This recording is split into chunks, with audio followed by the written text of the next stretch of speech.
আসসালামু আলাইকুম। ওয়ালাইকুম সালাম। কাকা ভালো আছেন? আলহামদুলিল্লাহ। কাকা এই যে আপনাকে যে আজ থেকে 7 দিন আগে যে আমি রিলাইটা দিছিলাম, এই যে মাইরজার ওষুধটা, এটা দিয়ে কি রকম আপনি রেজাল্ট পেলেন? মোটামুটি খুব ভালো রেজাল্ট। তা এখন এখন কি পোকা টোকা কোনো কিছু আছে? এখন বর্তমান নাই। আহ, তাহলে এই ওষুধটা দিয়ে তাহলে আপনি কি রকম বুঝলেন? এখন ওষুধটা আমি নিতে চাচ্ছিলাম না, তা এখন দুর্বাবুকে ইচ্ছে করে দিয়ে দিলা। এখন তাও মোটামুটি কাজ মোটামুটি ভালো।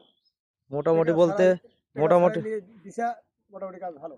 মোটামুটি বলতে ধরেন যে এখন আশ্বাস পেলেন যে আমাদের রিলাইটে ব্যবহার করতে পারবেন। হ্যাঁ, করা যাবে, ভালো তাই আছে। কাকার জমি কি রকম আছে? জমি 15 বিঘার উপরে আছে। তাহলে আমি তো দেওয়ার জন্য ওষুধটা ব্যবহার আছে, এখন কি আল্লাহর রহমতে সব ওষুধ কি আমার থেকে নিবেন নাকি? হ্যাঁ, লওয়া যাবে, আহ, তাহলে চলবে। কৃষকের জন্য কিছু বলেন যে রিলাইটা কি রকম? কৃষকের জন্য কিছু বলা বাড়তেছে কি, মোটামুটি ওষুধ ভালো, চলবি, দেওয়া যাবে। যাক, আলহামদুলিল্লাহ। তাহলে আপনি তো এখন খুশি?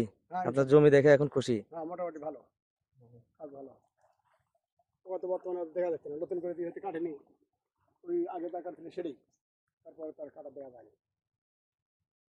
ঠিক আছে কাকা।